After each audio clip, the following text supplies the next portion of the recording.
السلام علیکم ورحمۃ اللہ وبرکاتہ۔ ڈاکٹر فواد فاروق صاحب ہیں کراچی کے، اور ان کا اس نام سے چینل بھی ہے، ڈاکٹر فواد فاروق کے نام سے۔ میں مؤدبانہ گزارش کروں گا ان سے، میرے قابل احترام ہیں، میں ڈاکٹروں کی رسپیکٹ کرتا ہوں، کیونکہ میں ڈاکٹروں کو میں نے قریب سے دیکھا ہے، ماشاءاللہ بہت اچھی انفارمیشن دیتے ہیں، اور فیس ٹو فیس اتنی انفارمیشن نہیں دیتے، لیکن یوٹیوب پر ان کا بہت بڑا کام ہے، انسانیت کے لیے بڑا اچھا کام کر رہے ہیں۔ تو میں ان سے مؤدبانہ گزارش کروں گا، ایک شوگر کے حوالہ سے، کینسر کے حوالہ سے اور شوگر کے حوالہ سے انہوں نے ایک ویڈیو بنائی ہے، میں نے کل سنی ہے، میں نے کہا تھوڑی سی میں ویڈیو بناؤں اور ایک مؤدبانہ گزارش کروں کہ جو دین سے وابستہ لوگ ہیں وہ دنیاوی تعلیم کی یا ایلوپیتھک میڈیسن کی تنقید کرتے ہیں، یا پھر کہتے ہیں کہ اس کو چھوڑو، یہ انگریزی دوائیاں ہیں، فلاں ہیں، لیکن میں ان کی بھی تائید نہیں کرتا۔ میں ان کو جواب یہ دیتا ہوں کہ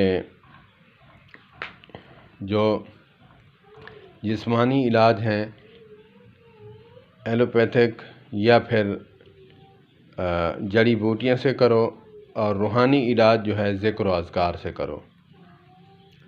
تو جیسے دین کی تعلیم کا کہا گیا ہے، دنیاوی تعلیم کا بھی کہا گیا ہے۔ آقا نبی کریم صلی اللہ تبارک و تعالیٰ علیہ وآلہ وسلم نے حکم دیا ہے،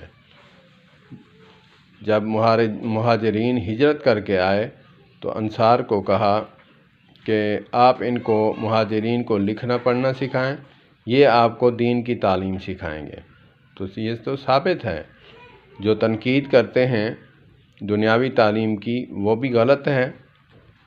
اور اصل بات جو میں کرنے والا تھا کہ دین جو ہے ہمارا مقصد ہے، دنیا کی تعلیم جو ہے وہ ہماری وقت کی ضرورت ہے۔ دین دنیا ساتھ ہی چلتا ہے، دین دنیا سے جدا نہیں، دنیا دین سے جدا نہیں۔ تو میں ایک گزارش کرنا چاہوں گا، انہوں نے کہا کہ جو شوگر کا علاج جو ہے، اگر بالکل جو ہے ہلکے سٹیج پہ ہے تو وہ ورزش کر کے اپنی جو ہے غذا سے جو ہے اپنا شوگر کنٹرول کر سکتے ہیں، اگر میڈیسن نہ لیں تو انہوں نے جو ہے ایک بات کی کہ لوگ جو ہیں حکیموں کے پاس چلے جاتے ہیں، دم کرانے والوں کے پاس چلے جاتے ہیں، میڈیسن کی ضرورت نہیں، ہم یہ نہیں کھائیں گے، ہم دم کرائیں گے، ہم یہ کریں گے۔ ڈاکٹر صاحب اللہ آپ کو سلامت رکھے، ایسی بات نہ کریں۔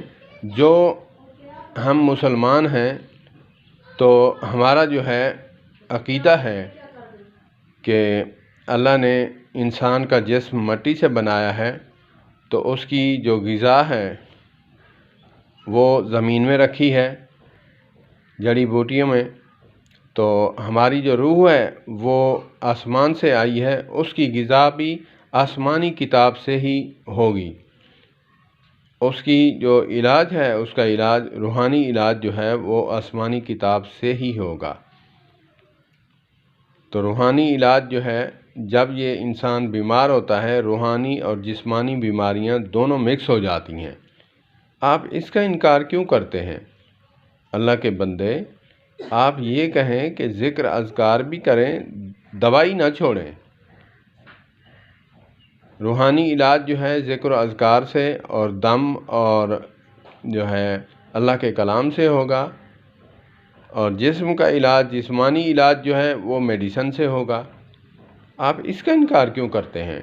آپ نے یہ جو بات کہی ہے، میں مؤدبانہ گزارش کروں گا کہ لوگ جو ہیں بالکل ٹھیک ہے، غلط بات ہے۔ ہمارا وہ اس سٹیج پر ایمان نہیں جیسے صحابہ کرام رضوان اللہ علیہم اجمعین کا تھا، کہ جو تیر لگتا، یا پھر جیسے حضرت علی المرتضیٰ، علی ابن ابی طالب، حیدر کرار کرم اللہ الوجہ الکریم کو برچھی لگی جنگ کے دوران، تو ساتھیوں نے کہا کہ ان کا علاج یہی ہے کہ جب نماز یہ شروع کریں تو اس وقت ہم نکالیں گے۔ تو آج کیا ہوتا، آج نشہ دے کر، انجیکشن لگا کر چیر پھاڑ کرتے ہیں۔ ہمارا ایمان جو ہے اس لیول پہ نہیں ہے کہ ہم صرف ذکر و اذکار اور دم سے جو ہے ہم اپنا علاج کروا سکیں۔ ہم کمزور ہیں، ہمارے لیے یہی ہے کہ میڈیسن بھی ساتھ چلے اور دعا اور دوا ساتھ چلنا چاہیے۔ دعا اور دوا ساتھ چلنا چاہیے۔ جیسے ڈاکٹر ہماری زندگی کا حصہ ہیں، ویسے ہی علماء اور بزرگ جو ہیں دم کرنے والے، یہ بھی ہمارے زندگی کا حصہ ہونا چاہیے۔ جب انسان جسمانی بیماری میں مبتلا ہوتا ہے تو پھر روحانی بیماری بھی شروع ہو جاتی ہے۔ انسان کا جو روح ہے وہ بھی بیمار ہو جاتا ہے۔ وہ میڈیسن سے نہیں ٹھیک ہوگا، وہ اسی دم اور پھونکوں اور قرآن پاک کی آیات سے ہی ٹھیک ہوگا۔ تو اس بات کی تردید نہ کریں۔ میں ان سے بھی مؤدبانہ گزارش کروں گا، میں نے تنقید نہیں، میں صرف اصلاح کرنے کی کوشش کر رہا ہوں۔ میرے مسلمان بھائی ہیں ڈاکٹر فواد فاروق صاحب، اللہ آپ کو سلامت رکھے، اللہ آپ کے علم و عمل میں مزید ترقی دے، مزید آپ کو جو ہے ترقیاں عطا فرمائے، آپ کے مال جان میں، عزت میں، آبرو میں برکت عطا فرمائے۔ اگر میری کوئی بات بری لگی ہو مجھے معاف کر دیجیے گا۔ والسلام علیکم ورحمۃ اللہ وبرکاتہ۔